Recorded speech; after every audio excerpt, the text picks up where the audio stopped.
Right, and we're live. All right, g'day everyone. Welcome back to the Snake Catchers podcast. I'm Brett, and I'm here, of course, with Dan. And yeah, we're coming back with another topic episode this time, which we'll get into in just a sec. But first of all, we're recording this on Australia Day, so happy Australia Day, everyone.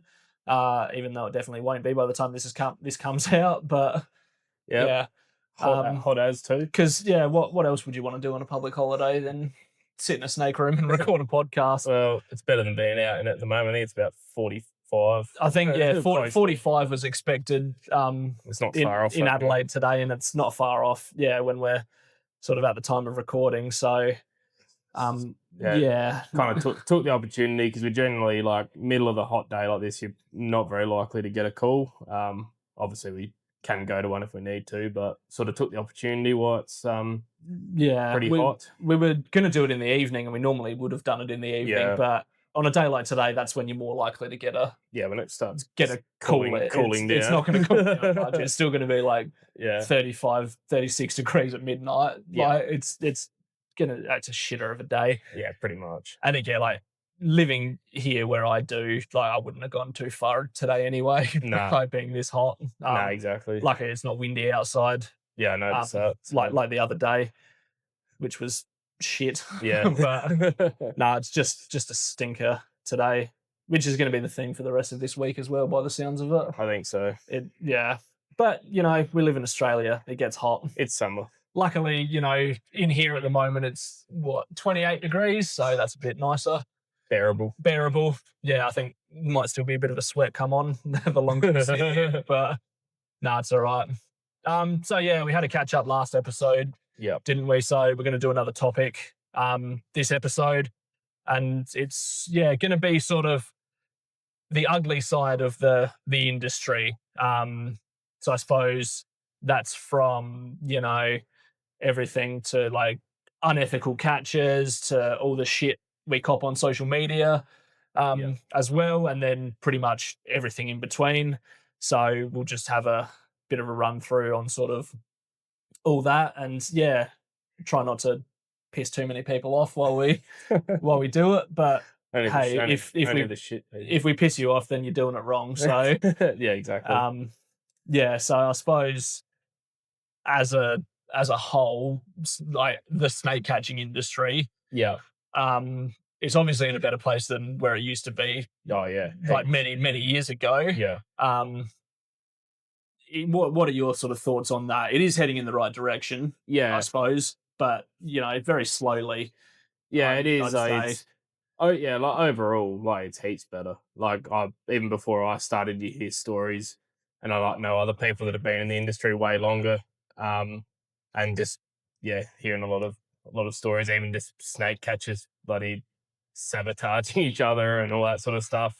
I feel like these days everyone's sort of definitely come together a bit more. Like in the early time when I sort of first started, I didn't really talk to many other snake catchers at all or anything like that. And then now over the few years, we've gotten to know a few people and we sort of talk to majority of them, and at least got a pretty healthy relationship with most of them. I'd say majority. There's really only like a couple that we just don't want to even associate with for various reasons. We'll get onto why. Yeah. It is sort of harder to get on with certain catches compared to others as well. But again, that's just got a lot to do with sort of how they go about things, because a lot of those ones are typically from the older school style as well. But we'll get onto that.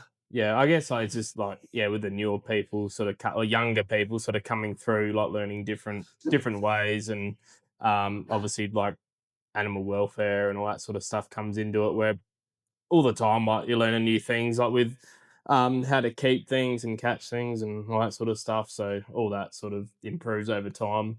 And then like just the general image of snake catchers has gotten way better. Absolutely. Obviously it was Absolutely. it probably wasn't even seen as a professional service like 15, 20 years ago.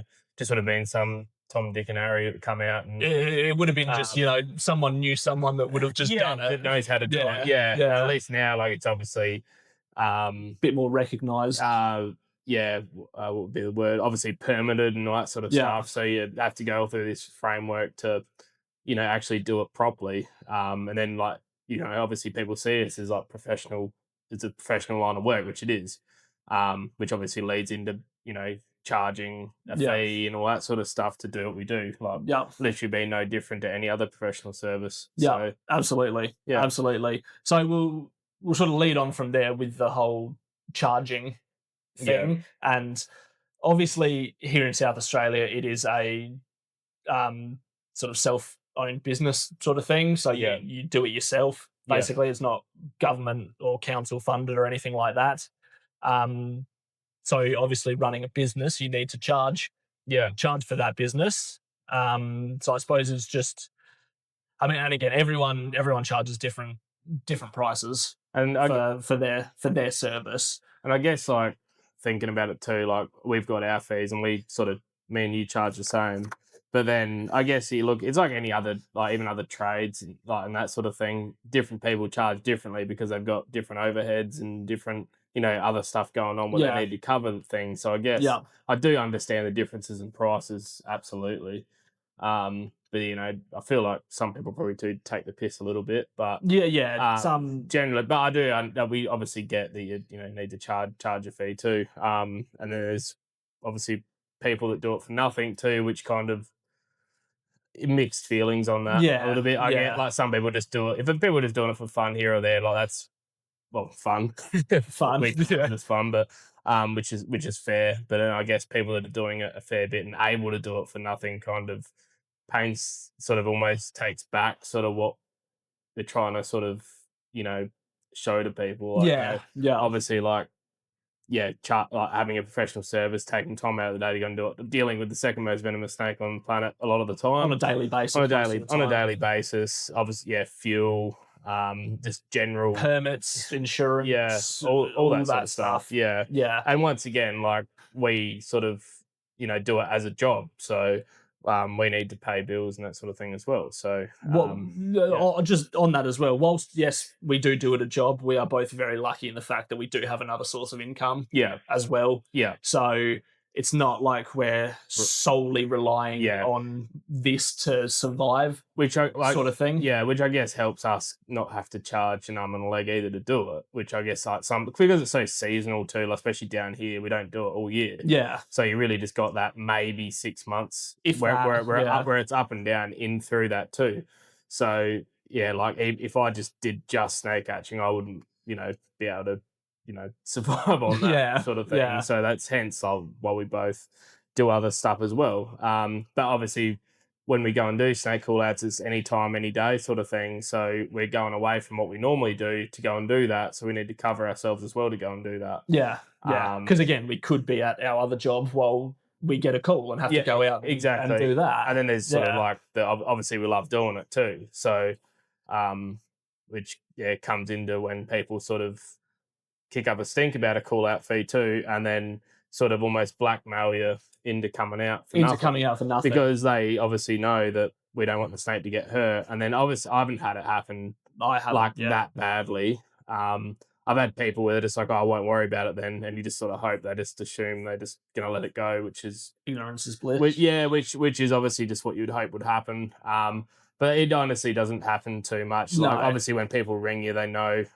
That's the other thing, because it's so a lot more well known these days that what we do is professional sort of thing. Yeah. Most people realise that we obviously do charge a fee. Like, when I make a habit, so does Brett, like when you call someone, I was a little bit not as good at it early on with, like, telling people there's a fee. Like, I just sort of get caught up in finding out the situation, wanting to go. Yeah. Now I just sort of make sure I tell people there's a call out fee, but most of the time before that, they sort of realise that, or when I do say it, they're like, yeah, of course, like, we understand, and that sort of thing. And then a lot of the time when I say what the call out fee is, they go, oh, yeah, is that it? Yeah, that's fine. Yeah. Oh, I've had that a few times. It's like, oh, okay, I thought it was going to be more than that. That's fine. Yeah. Yeah, which I guess if they've called other people before, and like I said, pricing's all different. Yeah, that sort of thing. But there's definitely a few snake catchers that are sort of on that sort of lower side of things. I don't think we're too low, but we're not as high as some others as well. Yeah. I think it's just about finding that sort of that medium, because I feel like, you know, like, we may as well. Do you mind telling people what we charge? No, that's all right. Well, me and Brett say the same. About $155 is what we charge. and that's pretty much sort of middle of the ground. Yeah. I feel like, Yeah. and that's roughly what most people charge. And then I even like look into state where people do it all the time and stuff, and they're about that. About that same. Yeah. Everyone's sort of about that, and that sort of allows you to, with that sort of pricing too, it allows you to be on the job for a bit if you need to find that snake sort of thing. It sort of gives you a bit of leeway Yeah. to spend a bit of time there if you need to as well. And then obviously, I mean, if you're there for hours, there may be a little bit of an extra fee, but I normally don't come across that too often. Not And then yet, a lot no. of the time, if you say you're there for 2 hours trying to get a snake out and the call out fee is $155, a lot of the time the customer be like, "No, I want to chuck you more for being there longer," and that sort of thing. I've had that happen before too. Yeah. Yeah. People will just, without even you sort of not asking. And I guess that's where it's a little bit different too, because like you get a trade out, like a emergency plumber or Sparky or something like that, they'll have their call out fee, and then the amount of time they spend there, and they're so like hard down on the timing sort of thing. Where I guess because we got the animal welfare side of things too, like we sort of think of that, so we're not so hard on that, which I guess you could argue we should be, because we're spending time there doing things. Yeah. But I guess that's sort of where we don't not like hard and fast on like extra time and that sort of thing. Yeah, for sure. I sort of, generally allow, like with that call out fee, like half an hour, 45 minutes sort of thing. At a job. Yeah, depends what happens. But then like it evens out in the wash a bit. Like you go there, sometimes you like 10 seconds there catching the snake sort of thing. But often spend half an hour trying to find a spot to release. Yeah, and that's the other thing. Like we obviously charge that fee to go and catch the snake. We obviously got to get there, catch the snake, and then once the snake's secured, however we had to catch it, then like Brett said, we got to quite often sit in the car on Google Maps for 20 minutes trying to find somewhere suitable. And some places are harder than others. Some places you don't even have to look it up and you can drive out. You know where you're going. You know where you can go. Other places you sort of sit there and you're like, bloody hell, like Gawler, for example. Gawler's getting bad. We're kind of lucky in a way. Like you look at the urban sprawl, like out in Queensland and New South Wales and that, where it's like that's why the snake catchers are sort of flat out, because they keep bloody building houses out into snake habitat. Whereas it's not so bad like out here. Like we obviously like Gawler. I'd say Gawler in the plains, but obviously we don't often go down that way. Every now and then we will, but I'd say where we are, it's not too bad. Like I'm in the hills, the northern side of the hills. Again, it's very underdeveloped, and I don't think there's honestly too many places that they could develop up here if they wanted to. Compared to say Mount Barker, the other end, down the bottom end, and same where you are, as well. There's pockets of it, like there's a few housing estates going up and stuff, but it's not going to be like extravagant down there. There's like when you're like operating in the same sort of area for a while, you get to know places where you can go and where you can safely go and release an animal, and that's the right place from sort of thing. Yeah, for sure. You do get some spots you get the call out and you're like, bloody hell. where am I going to like almost on the way to do the job, you do almost thinking about where you're going to release it on the way to the job. I do that quite often. Thing, like trying to rack your brain a bit sort of thing. Particularly going into an area you haven't been either before or for a long time sort of thing. But just going back to the sort of comparison to like if you call a plumber out or something like that, it sort of works the same situation as well. If you called a plumber out, say, late evening for an issue, again, they'd have their call out fee, they'd have their sort of fee for however long they spend there, but they also might not be able to sort that issue out while they're there. And again, that's the same for us. We might not catch a snake. Like the first time we go out, it might take another time to get it. But again, I feel like it's not been sort of too bad with people sort of understanding that yes, we charge a call out fee, yes, it's a service that we provide, a highly specialized service that not everyone can do. So obviously we charge a fee for that. It's I think our price is fair for the job we do. I mean, I've only put mine. I think when I first started, and I was working in like another full-time job when I first started. So I think I charged like $90 or something like that. And then then when I first went out properly, I think I did like 120 and then went to 140. And I think I was at 140 for almost a couple of years. It was only this last season I put everything up to 155 for residential stuff. but yeah, it's yeah, it's all part and parcel I of it. think So I think it's a fair price for, what you get out of it, what too. you get out of it, and you know you want people to obviously do the right thing, Yeah. and get you out yeah, to potentially help out, catch a snake, have a chat, educate, all that sort of thing. And I feel like if your price is too high, they're just going to say, nah, bugger it, I'm just going to yeah, sort it out myself, exactly. sort of thing. That's when it sort of starts to get like you get into like the $300, $400, $500 range, Yeah. sort of thing. Like you're, you know, taking the piss a bit, and then that sort of like you said, like you're trying to find a happy medium where people are happy to pay for a service, but aren't going to be like, not going to worry about it, Not gonna, sort of thing. I've had that as well, where people have called me after calling other people and said, "Oh, what's your price?" I'm like, "Oh, 155." Like, okay, cool. I've just been on the phone and someone wanted 350 to come out, Yeah, catch a contained snake. yeah, It's like, no, all good, I'll come out. It's yeah. like, yeah, you don't want to take the piss, but Yeah. you want people to, utilize the service You sort of want as to be well. like rewarded for what you're doing as well. It's Yeah. not like as much as we'd love to do it for nothing. I tell people that all the time. I'd love to be able to do it for nothing, but it's just We not. can't. You just can't do it. Yeah. Like and yeah, it's just how it is. Well, So, like until the government or council bloody step up and Yeah. say they want to pay snake catchers to do it, yeah, which then won't happen. it won't happen. Compared Yeah. to places like the Northern Territory where people are contracted To do it. to do it. Yeah. Yeah. So yeah, it's just about finding that sort of that medium, Yeah. I suppose, Yeah. and going from there, really. So I suppose as we obviously operate in the most ethical way we possibly can Yeah. when it comes to catching a snake out of someone's house, backyard, etc., etc. And again, I feel like it is obviously getting better, but you obviously still see a lot of stuff that shouldn't be going on Mm-hmm. as well, like unethical operators, unlicensed catchers as well, Yeah. that still go around. Yeah. Which, again, I think we've spoken on this before, sort of just if someone sees that, they sort of just, are you all like that? Yeah. Exactly. Sort of lump us all into Yeah. one category, sort Yeah. of thing. And again, we obviously try our best to be as ethical as possible when we Yeah. go out and do jobs and that sort of stuff.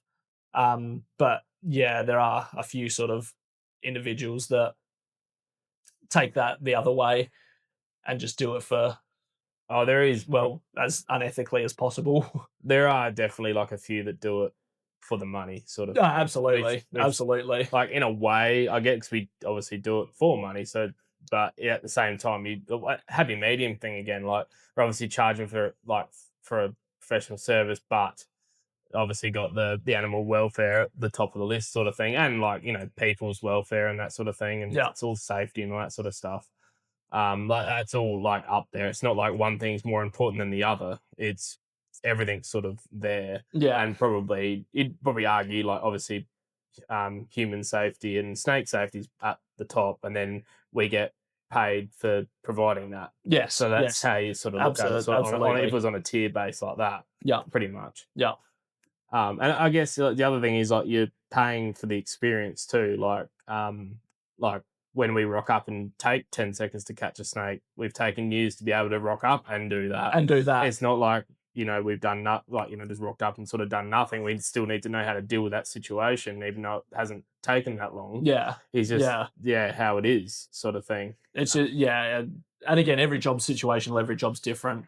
There's been I don't know how many jobs where you pull up, and as you're pulling up, you can see the snake sort of just moving. So all you have to do is just go out, pick it up, and put it in the bag. Yeah. And it's very simple. Yeah. Sometimes you're there for 4 hours trying to find it. Yeah. But it's also like even if a snake looks like an easy catch, mistake doing that can end up in the snake getting away or getting into a worse spot. But then we sort of rock up, know what to do, can get the snake in an easy-ish manner, rather than like you rock up, you do the wrong thing, and the snake takes off. Or God forbid you get bitten or something like that. Yeah, or worse. Yeah, something like that. But it's sort of how, like we've said before, it's how you approach the situation, and that's sort of what you obviously that's in the fee as well, of how we approach the situation and handle ourselves is all part of it. And that's like the fee is the experience. That's Like exactly. it's like yeah, we've been doing this for a long time. We know what we're doing. It's a lot of the time the experience that you're paying for. Not just chucking bird netting down. Not just chucking bird netting down. Like oh, can't find it. There you go. yeah, that shits me. Yeah. That shits me when catchers still do that. Again, it's a very old school way of going about it. Yeah. It's probably one of the, obviously another one of these things that's taken a bit to sort of get out of people doing it. Yeah. And like we've kept saying, the animal welfare standards are always just progressing and getting better. I'm wondering, like, we talked about the other day, I haven't had a bird netting job this season. I don't know if you? Yeah, I've done one, but yeah, I did one. It was at a golf course though, and it was in a driving range net.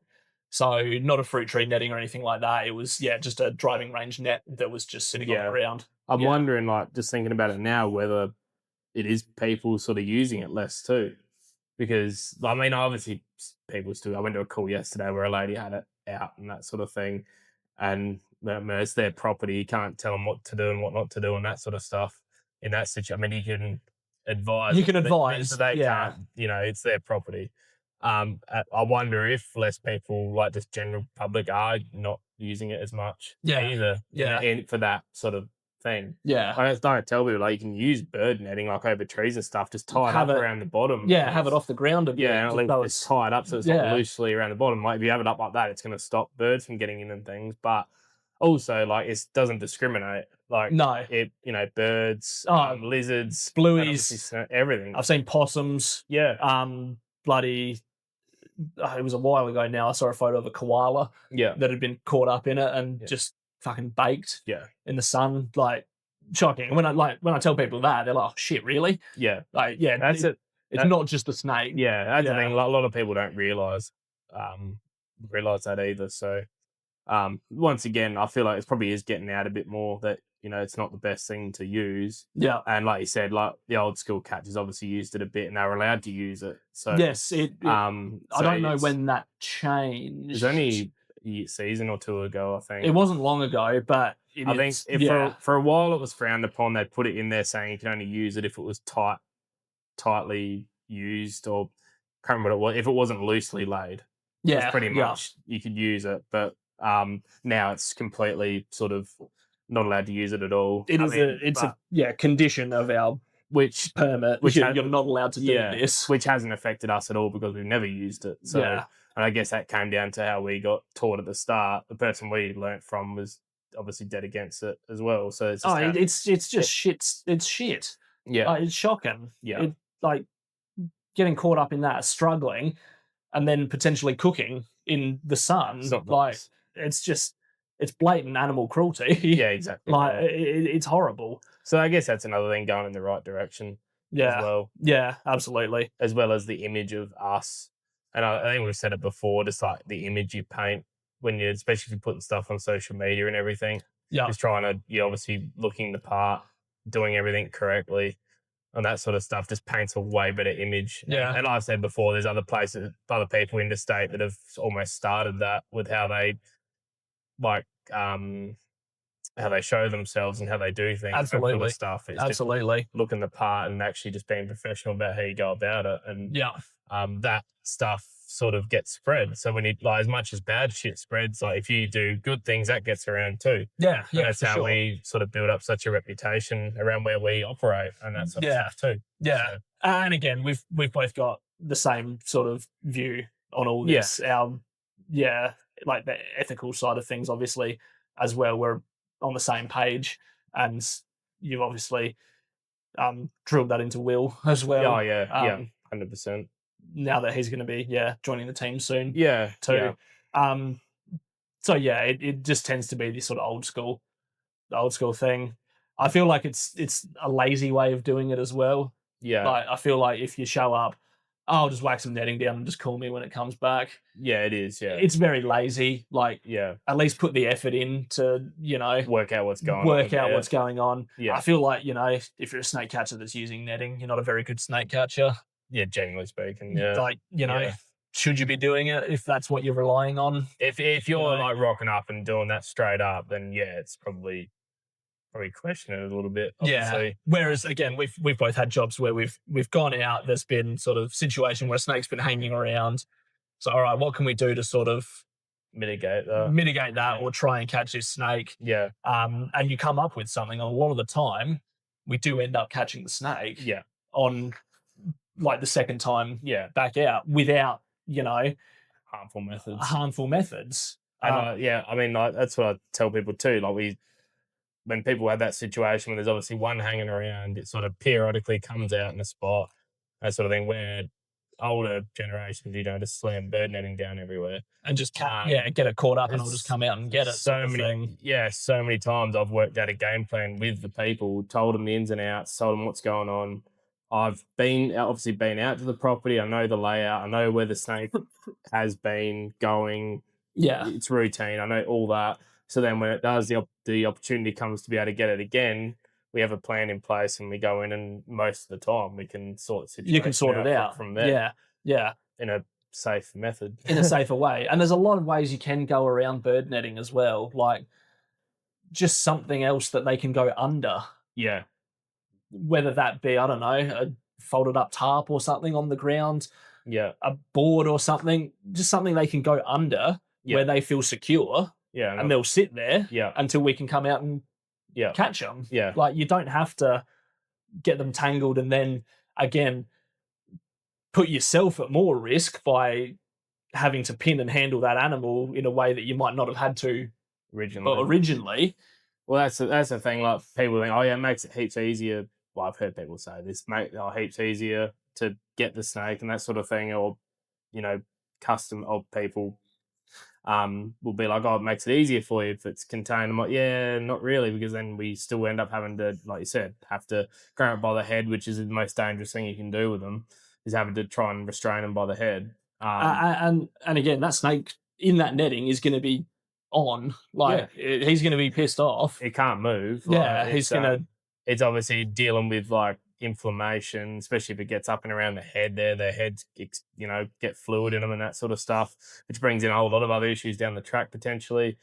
And then, like when you do restrain the snake, you obviously got time. If you don't have help with you, you've got to hold the snake and cut the snake at the same time. Yeah. Whereas sometimes if you got, another catcher with you, obviously you got someone can hold it and someone can cut. Yeah. But a lot of the time it's just you. The customer there, and the customer's not allowed to really interact with it at all. So, and then, you would have had it like, if you got the snake restrained for 10 minutes, his hand starts getting sore. Yeah. And then the snake knows that. And the closer it gets to the end, the more it sort of starts wriggling around. in your hand. And and that's where the sort of dangerous part comes into. Yeah. So, yeah. Not as safe as what people think it is. No. Doing that. I suppose sort of other handling techniques we can go on to between ethical and unethical handling techniques. Yeah. Too. And again, this a lot of the time just goes down to how you've been trained. Oh yeah. Or how you've been taught. Or lack of. Yeah. One thing that's sort of big for us is the shaking. Like you see far too many catchers just grab the snake and just start shaking it uncontrollably. Yeah. For no reason. Yeah. Like, why? Good way to break it back. Injure the snake. Yeah. Piss it off even more than what it potentially was. Like, how is that better than letting the snake first third on the ground, calm, not waving shit around, and just even just sit in a bag there, and half the time they're going themselves. Yeah. Rather than and then throwing it in the bag. And you're throwing them in the bag, they're pissed off. It comes down to animal welfare again. Yeah. Like the snake's on edge, and even more on edge, where when we get there, the snake should be, I guess, like it's still on edge, but like you sort of, the way we act around them can calm them down at times. Yeah, absolutely. Because, it's always how you act around them. Like if you're calm around them and dealing with them appropriately, they most of the time are pretty good. Yeah. You just get the ones that are maybe being rolled up by a dog or a cat, or the owners tried to have a go at it or something, and then decided to call you. They're the ones where they're sort of on edge, which is fair enough. Yeah. Like, Yeah. but yeah, there's obviously safe, and I don't see like I've obviously see a few people in SA shaking them. I don't see what people I sort of talk to and follow in on the eastern states. None of them shake 'em. Oh no, Like, I no, haven't seen like Tony shake any snake or Brooke No. like with them. Stu, none of those guys shake snakes. because they know how to handle Yeah, them. and even a few. There's a girl in a lady in her name's Bronte.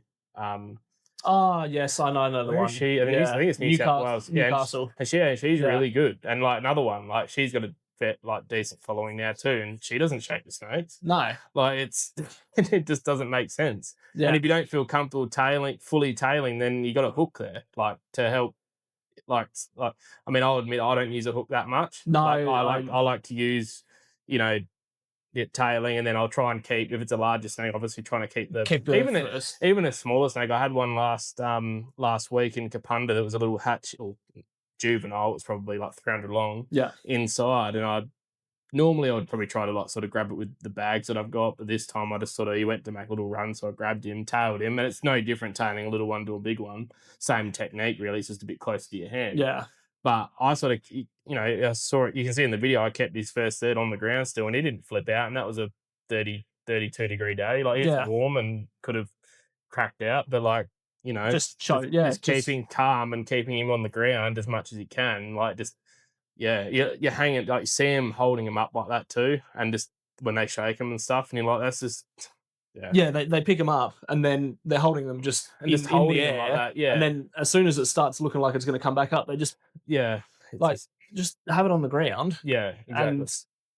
And or if you're not comfortable, just get it in the bag. Exactly. Like the amount of times, like I don't, like you're the same. We don't mess around with the small ones. Like if we can get them in the bag without even tailing them, that's even big ones. If we can get them in without tailing or touching them, it's even better. Just get it in the bag. There's obviously we've got techniques to deal with them sort of coming up on themselves, and it's not shaking them. It's just like simple wrist technique and using their weight against them. Yeah, pretty much, and like their ability to come up, just sort of negating that. That's all it is. Yeah, sort of thing. and that works 99% of the time. Yeah.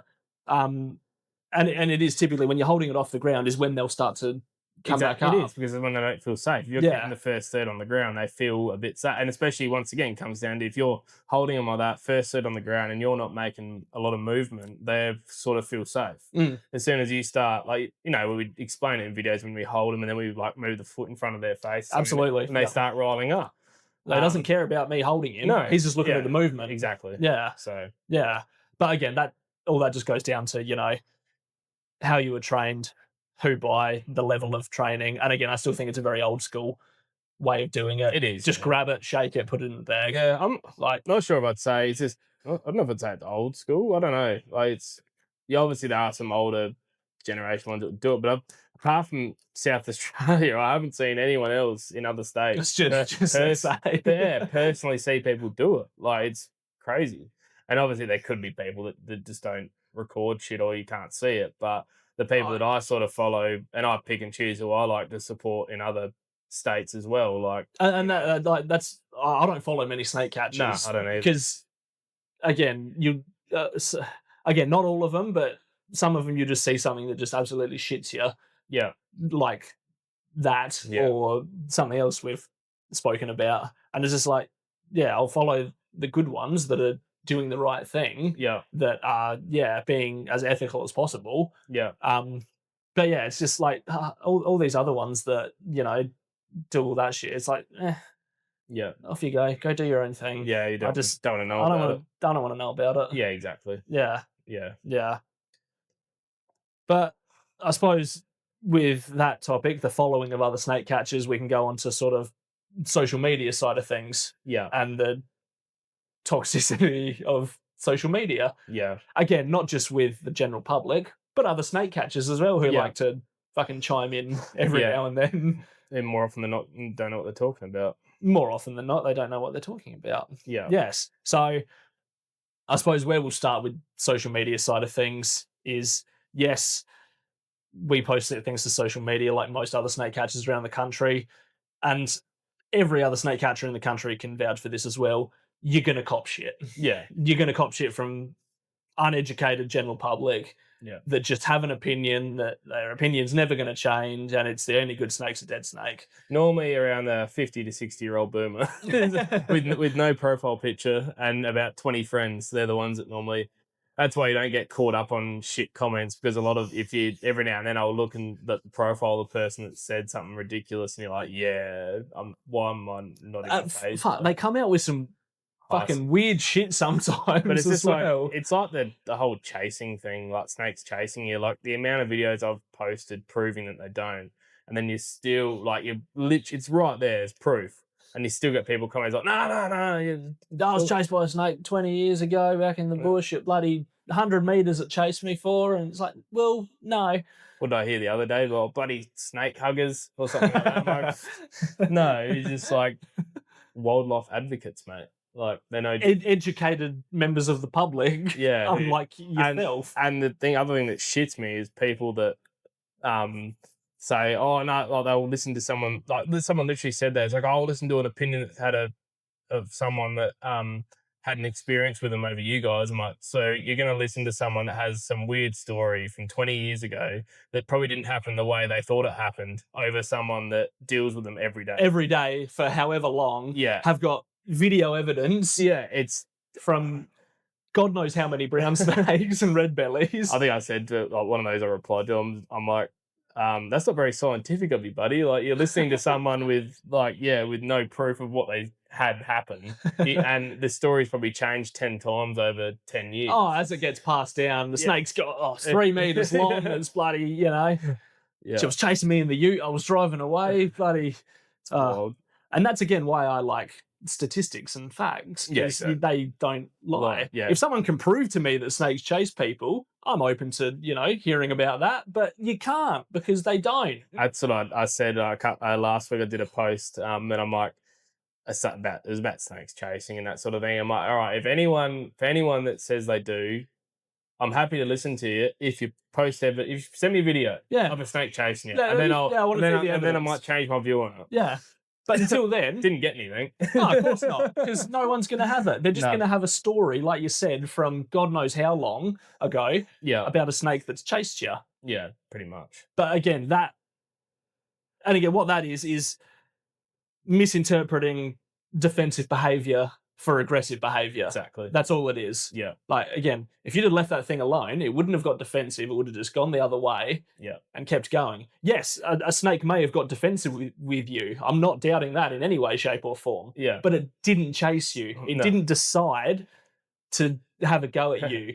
You put that animal in a situation where it thought, fuck, I need to defend myself here. Yeah. And that's how you saw that behaviour. And unfortunately, a lot of the time people don't realize they're too close. Like you look at the perspective of a snake, while they're hiding or something and maybe just sitting just out a little bit, just to get a little bit of sun, and then someone accidentally walks past and doesn't see the snake, and then they think the snake's having a go at them for no reason, where in fact the snake was sitting there, and then all of a sudden they got this big thing in front of them. They get the shit scared out of them. They don't see it that way, and then the snake will get defensive, which would seem out of nowhere, but it's not. Not to the point of view of the snake. Exactly. It's just shit. What's that? Yeah. I need to react. Yeah, because again, the snake doesn't know if you've potentially seen it or not. Exactly. Either.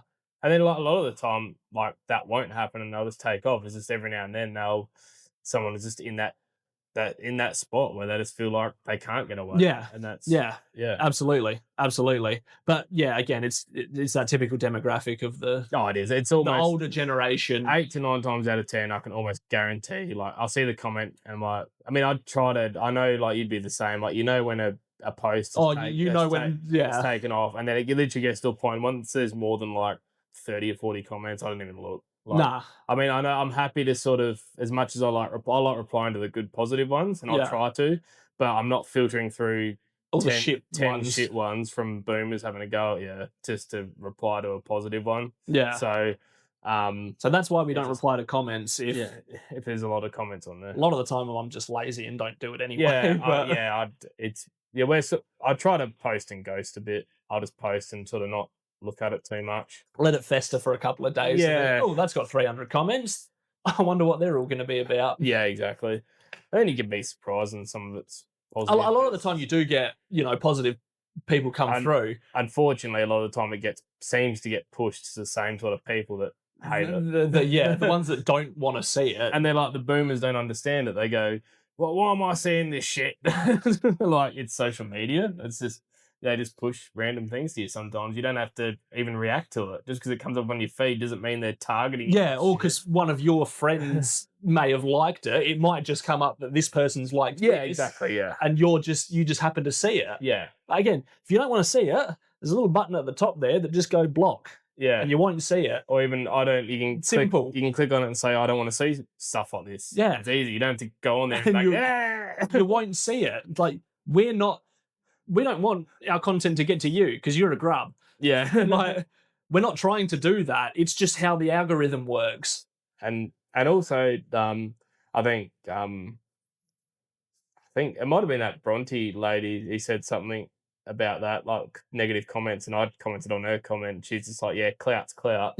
Like, if a negative comment on there, like, I don't even get shitty at negative comments anymore because it helps. Again, it pushes the algorithm, it pushes the post. And the funny thing is, they don't even realise that. They think, oh, I'm going to piss this bloke off by making a negative comment. And all I go sometimes it's like, thanks, buddy.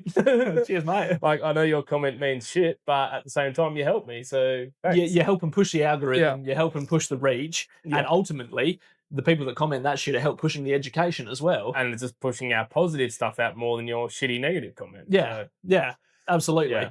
Absolutely. But again, every snake catcher in the country cops that. Oh, yeah, 100%, yeah. It's just the nature of what we do. Yeah. Like, people don't like snakes. All right, cool. Yeah. We get it. Yeah. Not everyone does. Yeah. We're not trying to get people to like snakes. We're just trying to get them to understand what they do. What they're about. Yeah, how they operate. Like, it's not the big scary things that people in the media make them out to be. Yeah. Yeah. Yeah. But again, on that sort of side of things, the social media is obviously a very good thing as well. It is, for pushing that education. Without the social media side of things, like, the people's perception of snakes wouldn't be where it is, where like most people like understand these days. Absolutely. Like, I've literally had people like locally to me that I know personally who would outright this. They've literally told me they used to kill them, and then now they don't. Like, and they've had a few people ring me up and say, I've got a snake here. I mean, that early in the season, that red belly in the Weber. The first one I did, that was one the lady rang me, and because it was contained and stuff, and she's rang me, was like, yeah, normal. When I got there and after we got the snake home, it was like, yeah, normal. Well, we would have, just killed it. But like, we watched your videos and seen your stuff, and we, decided it's not the right thing. And that's, it's all you. That's the goal. That's all it is. Yeah. Again, you don't have to love them as much as we do, but just respect that they're there. Yeah. And they might end up in a place that you don't want them. Yeah. That's what we're here for. And yeah, they're just living their lives. Again, they don't want anything to do with us. No. They just. Yeah, they're just doing their thing. Yeah. Eating mice. Yeah. Eating frogs. Yeah. But yeah, I suppose the social media side of things, again, how some snake catchers will also use it to push the fear to get business as well. That's the other side of it. Yeah, that gives me the shits. Again, there's a couple in South Australia that do that. Yeah. Like, one group in particular with a logo of a big red cross with a snake in it. Like, why are you still sort of using that sort of imagery, painting these animals as the issue? Yeah. When, that's not the case. Yeah. And again, they're just using that to still promote business. And pest controllers. That fucking shits me. They're not a pest. They're not a pest. They're a native species. Yeah. They eat the pests, like the rats and mice. Yeah. But they're a native species. So why do you call yourself a pest controller? Yeah. Actually, yes, that fucking shits me. Does it? Again, why? Why are we still in this old school mindset? Because yes, this one is an old school mindset. It is, yeah. But again, things are moving forward. Like, why do you still label yourself as a pest controller? Yeah. These animals are native species. They are not the issue. Yeah. People's perception of these animals is the issue. Yeah. And you should be using your platform to change that perception that people have. through education, not calling yourself a fucking pest controller, that I need to come out and solve all your snake issues. Yeah. It's like, we live in Australia. You might have a snake pass through your backyard. Yeah. All right. It's not an issue. Nah. It's a native species that, you've built a home on its home. Yeah. And it needs somewhere to go. Yeah. Like, why are these animals still being painted in such a negative way as pests? Yeah. That shits me. That shits me. Yeah. Thank you for bringing that up. Yeah. Hits me. Yeah. Fucking pest controllers. Do better, you grubs. Yeah. I hope some of them listen to this. They won't. I was trying to remember. But I hope they do. I can't remember what do you put on yours? I've got Animal Rescue Service. Oh, that's what I put as well. Yeah. Yeah. I mean, I've kind of even thought changing mine just to bloody I think I did have it as contractor to start with, and then I put Animal Rescue Service. But I don't care what you have. Just don't call yourself a fucking pest controller. Yeah, because you're not controlling a pest. No, if you were controlling a pest, there's plenty of other options on there. Even if you're just doing I know, Stu up there, community service or social media. I think he up there he puts on because they got shitloads of followers. He just puts content creator or digital creator or something like that. Which is what it is as well. So you don't that's what it's not obviously the job, but it's a side.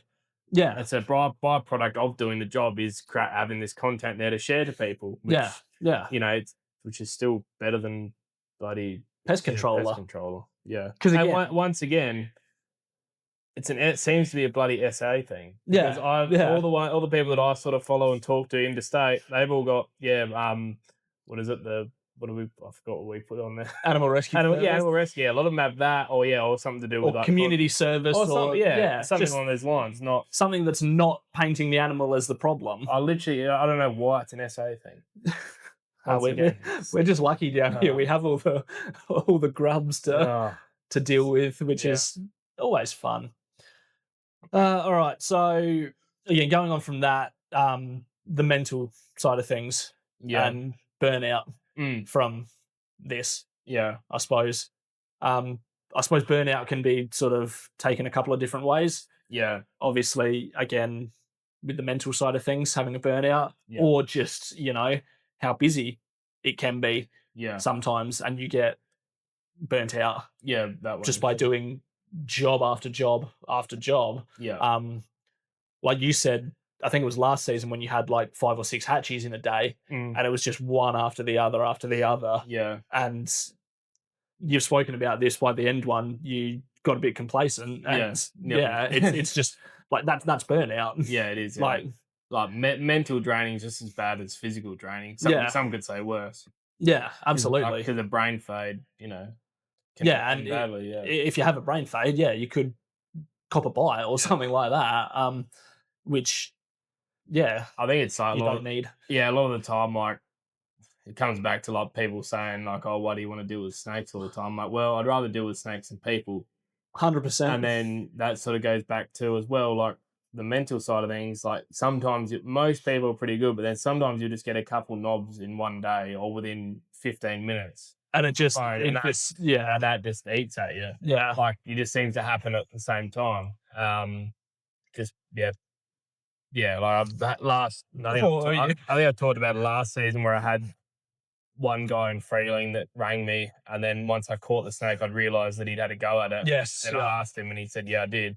And then on the way to the vet, another lady. This is within 15 minutes. Another lady rang me and said, "Oh, there's a red belly in Neary, like trying to get across the road. And she's, no, it was in a yard, sorry. It's like, oh no, it's gone across the road. And it's like, oh, and someone just ran it over. Yeah. And like that will happen in like 15 minutes. And you're just like, it just makes you wonder, just like, why am I doing this a bit? Like people just keep acting that way. But then it's just, that's just the mental side. And then obviously things perk up again. And then you have a lot of positive stuff that happens that outweighs that. It's just all the negative stuff seems to happen at once. Yeah, exactly. Yeah. Yeah. But I mean, the mental side of things, particularly with sort of social media, sort of early on, I suppose, all those sort of comments and stuff does fucking get to you. Early on, like, it takes a bit to numb yourself to it a bit, because yeah, you're sort of going to take it away from it being a personal attack to you, and it's not. And then you got to realize that it's people that have got no idea, just uneducated people that, again, have an opinion, and you're entitled to an opinion. Yeah, it's wrong, but you're entitled to it. That just aren't gonna change their ways. And there's like, most of these people aren't, just not even worth saying anything to them. And like I said, if I do say something, I'll just be like, yeah, thanks for the comment or something like that, because that'll piss them off more once they realise that they're actually helping you more than just a negative comment. Well, and that goes back to it. They'll write all this shit on social media, but like the events and stuff we do, like the Tanunda show and the ones I've done, no one's come up and said it to my face. Exactly. Are you a bit scared? Are you? Do you not want to say it to my face? You just want to hide behind your fucking keyboard? And that's the other thing. Like, in places like that, like, well, that's coming up again. I'm doing the Tanunda show again this year, and last year they, once again, like they were a bit, I think the whole old school mentality. I like the concept of how you got to because it's pretty much that came about. Like every other show going around, like they normally have some sort of reptile person there just because it draws a crowd. And this, like, the Tanunda show committee didn't want. So I had a mate that's involved with it, and he reached out to me and said, "Oh, it's going to be we really want you there." And he took a lot of convincing of the committee to have me there. Yeah. And so I felt like I really wasn't wanted there. And then push comes to shove, we rock up, and then we're the busiest bloody stand out of the whole day. We didn't realise it there because me and Brett were sort of tied up with showing people and talking to people. And the missus told me at the end of the day, she's like, you realise like you had like hundreds of people coming through there where other people was, everyone standing there thinking, everyone's just flocking to where we were. And then it turns out they rang me previous week asking if I'd come back. And they're like, oh yeah, and we're going to put you closer to where everything else is. I'm like, yeah, funny about that. Funny about that, because we drew the biggest crowd. You didn't want me there, but Yeah, and then once again, like at those things, you never had people come up to you. If anything, you have people come up to you saying that, they've maybe seen our videos or something. And they've changed their mind on it. It's more so than that. And people don't come up to you and like, oh, kill them. Sort of like, people pussies. they're not gonna at the end of the day, keyboard warriors. They're not going to come up to you and say that. So once again, it goes back to like not caring about negative comments, because a lot of people are probably sad, lonely people who have nothing better to do. And someone told me this too. He's just like, you're probably not the only sort of content they whinge about. You probably like complete other different subjects. They probably go on there everything and whinge about everything. Yeah, everything. So everything. Don't worry about it. All right, we're back after a little cutout. I can't remember what I was ranting on about. Probably something, but I suppose we'll just go into the next sort of topic of this, which is sort of ethics, professionalism within the industry. Yeah. Again, getting a lot better than what it has been in the past. Yeah, I suppose. And again, a lot of these big sort of companies are the ones leading by example. Yeah. Like, again, Sunny Coast Snake Catchers. Yeah. And Tony Harrison and all that. Yeah. Leading by example. And they are. There's a reason why they've got the bigger following, because they do things correctly and absolutely, not show ponying stuff or anything like that. And they just, it's just what happens. Especially like, why I like Tony so much is because they used to anyway. They used to do a lot of live feeds. They didn't hide anything. They just literally went in there live. And what you saw is I actually learnt things myself watching them videos of how they approach stuff, because they just did the whole thing and didn't cut shit out or anything like that. It was just, you got the idea of it. So, I just learned how many calls they get in a in a video. It's nuts. A lot more than we get down here, that's for sure. Yeah. But again, different part of the country, different climates. A lot of carpets. A lot of different species up there compared to 2 or 3 that we get down here, which is not many. But the professionalism side of things as well, like, it's really not hard to sort of make yourself look good and sort of approachable and professional sort of thing. All at once. Yeah. I mean, we both have a uniform that we wear with our sort of separate businesses. Yeah. If I'm going into the Barossa to catch for you, I'll put your shirt on. No. You don't have a shirt of mine, so you just wear yours. So. But again, like, it's just being that little bit little bit professional I thought it's not hard. about it. Like, It's yeah, literally not hard. and again, we choose to wear high vis, going into a lot of places that potentially will get you to put it on anyway. Yeah, it's just easier. It's just easier, and it's just a professional look as well, I think. But yeah. We wear shoes, like good. we wear, yeah, it's a good start. good pair of boots. Unlike some catchers down here that run around not wearing any shoes, which we've I don't think we can really call them catchers. I don't think. No, especially that one you're talking about, cowboys. Yeah, anyway. But again, like, it's not hard to just make yourself look a bit professional. No, when you're doing it. I hear the sort of debate a little bit about long pants versus shorts. Yeah, as well when catching. That sometimes gets brought up by other trainers. Yeah, you shouldn't be wearing shorts. You should be wearing long pants and gaiters and all this sort of stuff. I feel like that is up to the catcher. Yeah, obviously. I mean, it's all up to the catcher at the end of the day. But I wear shorts. Yeah, if I was doing a call today, it's 45 degrees outside. I'm not putting long pants on. No, like that's ridiculous. You got to be comfortable as well, and like I carry pants with me, and depends on the situation. If I have to sort of try and flush a snake out of somewhere thick where you can't see where you're walking, I'll put pants on. Yeah, but if it's like going in for a contained snake, you should be good enough to deal with that. And again, like, obviously in those situations, a lot can happen that, you might not be prepared for, but I feel like the good catchers going into those situations, know how to approach it and, can sort of go about it a better way. Yeah. Which, in that situation, shorts, neither here nor there. Yeah. Whether you've got shorts or long pants on. Yeah. Just don't let the snake get that close to your legs. Yeah, pretty much. But yeah, and again, it's not hard to look a little bit professional. Exactly right. Is it? No. And obviously, even how we sort of go about the jobs as well. Again, every job's different, every situation's different, but going about the job in a sort of professional, respectful manner, not just running in a bull at a gate, trying to bloody grab the snake, bloody potentially break shit and mess stuff up, is another thing. Yeah, that you see some catchers still not do. Yeah, they just run around like a chicken with its head cut off. Pretty much. Yeah, waving snakes around, ripping them out of fuel bowsers. Yes, yeah, that was a good one. That was a good one. And then obviously it goes back to the ethics side of thing as well.